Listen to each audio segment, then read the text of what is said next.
Hello বন্ধুরা, আজকে আমরা এমন একটি দেশ সম্পর্কে জানতে চলেছি যে দেশটি ইউরোপীয় মহাদেশের মধ্যে অন্যতম একটি পর্যটনের দেশ এবং বর্তমান বিশ্বের সবচেয়ে শান্তিপূর্ণ দেশ সেটি। চারিদিকে সমুদ্র বেষ্টিত এই দেশটির নাম হলো আইসল্যান্ড। এবং নাম শোনা মাত্রই অনেকের মনে হতে পারে যে এই দেশটিতে চারিদিকে শুধু বরফ আর বরফ থাকবে, কিন্তু বাস্তবে তা নয়। গ্রিনল্যান্ড এই দেশটিতে গ্রিন কথা থাকার জন্য অনেকে ভাববে যে দেশটি গ্রিন যেমন নয় তেমনই এই আইসল্যান্ড মানেই চারিদিকে শুধুমাত্র বরফ থাকবে, তেমনটি নয়। এই দেশটি অন্যতম সেরা ইকো ট্যুরিজম ফ্রেন্ডলি দেশ এবং এই দেশের অনেক অজানা তথ্য আজকে তোমাদের সামনে নিয়ে হাজির হয়েছি। তাই একদমই সময় নষ্ট করব না, চলো ভিডিওটা শুরু করি। আর সবার প্রথমেই এই আইসল্যান্ড সম্পর্কে ইন্টারেস্টিং ফ্যাক্ট কিছু বলবো, যেগুলো শুনলে তোমরা অবশ্যই অবাক হতে চলেছ। তাই একদমই সময় নষ্ট করব না। ফ্যাক্ট নাম্বার 1, আইসল্যান্ডে কোনো মানুষের টাইটেল বা পদবি, যেটা আমাদের সচরাচর ব্যবহার করে থাকি, সেই টাইটেল বা পদবি এই দেশের কোনো মানুষের নেই। হ্যাঁ, এটাই সত্যি। তবে তারা নিজের নামের সঙ্গে বাবা অথবা মায়ের নাম জুড়ে দেয়, কিন্তু সেগুলো টাইটেল বা পদবি নয়। এটা ফ্যাক্ট নাম্বার 1। এরপর ফ্যাক্ট নাম্বার 2-এ যদি চলে আসি, এই দেশটির প্রায় বাংলাদেশের সমান আয়তন। তা হলেও এই দেশের রেল নেটওয়ার্ক বা ট্রেন পরিষেবা একদমই নেই, পুরো জিরো রেল নেটওয়ার্ক তোমরা বলতে পারো, একদমই নেই। এরপর ফ্যাক্ট নাম্বার 3, এই দেশ 2004 সাল থেকে 2024 সাল ক্রমাগত বিশ্বের সবচেয়ে শান্তিপূর্ণ দেশ নামে পরিচিত, যা এখনো পর্যন্ত বিশ্ব রেকর্ড। পুরো 20 বছর ধরে বিশ্বের শান্তিপূর্ণ দেশ হলো এই আইসল্যান্ড। এরপর হচ্ছে ফ্যাক্ট নাম্বার 4, এই দেশের নিজস্ব কোনো আর্মি, নেভি বা এয়ারফোর্স নেই। এই দেশ এতটাই শান্তিপূর্ণ যে তারা সর্বদাই যুদ্ধ বিরোধী। এবং শুনলে তোমরা অবাক হবে, সারা দেশে মাত্র 300 জন পুলিশ এবং পিস কিপিং ফোর্স আছে, যা অবিশ্বাস্য। মানে এত কম সংখ্যক পুলিশ দিয়ে সারা দেশটি চলে। ফ্যাক্ট নাম্বার 5, এটি আরও অবাক করা তথ্য, এই দেশের 10% লোকই লেখক এবং তাদের বই পাবলিশও করা হয়। অর্থাৎ প্রতি 10 জনের মধ্যে একজন লেখক।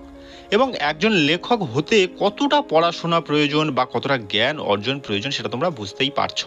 ফ্যাক্ট নাম্বার 6, মে, জুন, জুলাই এই 3টে মাস এখানে সূর্য ডোবে না। অর্থাৎ এই 3 মাসে এই দেশে সূর্য কখনো অস্ত যায় না, অর্থাৎ 24 ঘন্টায় সূর্য থাকে, কখনো রাত হয় না। মানে কেমন লাগবে 24 ঘন্টা যদি সূর্য থাকে আকাশে, তাহলে কেমন লাগবে তোমরা বুঝতেই পারছো। এরপর ফ্যাক্ট নাম্বার 7, রাতের আকাশে এখানে একটা আশ্চর্য রকম আলো দেখা যায়, যেটা সবুজের মতো দেখায় অনেকটা, এবং এর জন্য এই দেশে অনেক বেশি পর্যটক আকর্ষণ কেন্দ্রবিন্দু হয়ে দাঁড়িয়েছে। এরপর ফ্যাক্ট নাম্বার 8, এই ছোট্ট দেশটি ফুটবল বিশ্বকাপ খেলে এবং এখানের যে ন্যাশনাল টিম তারা অনেক এগিয়ে আছে ফিফা র্যাঙ্কিংয়ে, কিন্তু এই দেশের জাতীয় খেলা হচ্ছে হ্যান্ডবল। ইন্ডিয়া বাংলাদেশে যেমন ক্রিকেট প্রেমী সমর্থক অনেক বেশি, তেমনি এই দেশে হ্যান্ডবল খেলাতে সবচেয়ে বেশি সমর্থকের উপস্থিতি দেখা যায়। এরপর আরও কিছু তথ্য তোমাদের সামনে তুলে ধরি, সেটা হলো উত্তর আটলান্টিক মহাসাগর ও গ্রিনল্যান্ড সাগর এবং নরওয়েজিয়ান সাগরের মধ্যে অবস্থিত এই দ্বীপ রাষ্ট্রটি 1944 সালে 17 জুন, অর্থাৎ ভারতের চেয়েও আগে স্বাধীনতা পায় ডেনমার্কের কাছে থেকে।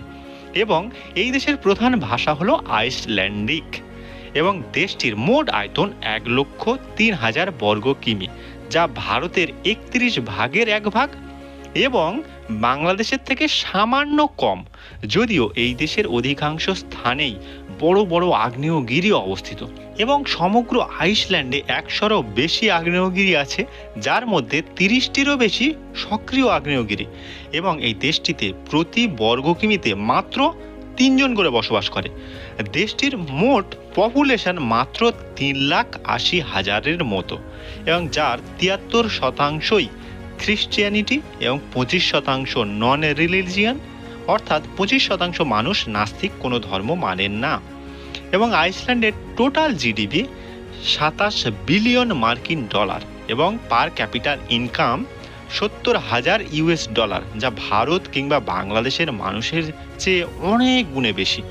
এবং এখানে আশ্চর্যের বিষয় হলো আইসল্যান্ডের যে কারেন্সি তা ভারত কিংবা বাংলাদেশের তুলনায় কম ভ্যালু।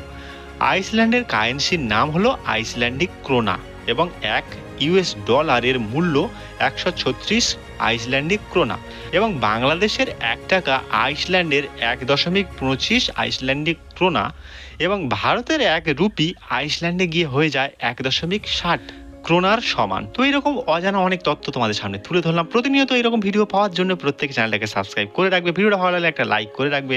দেখা হচ্ছে পরের ভিডিওতে।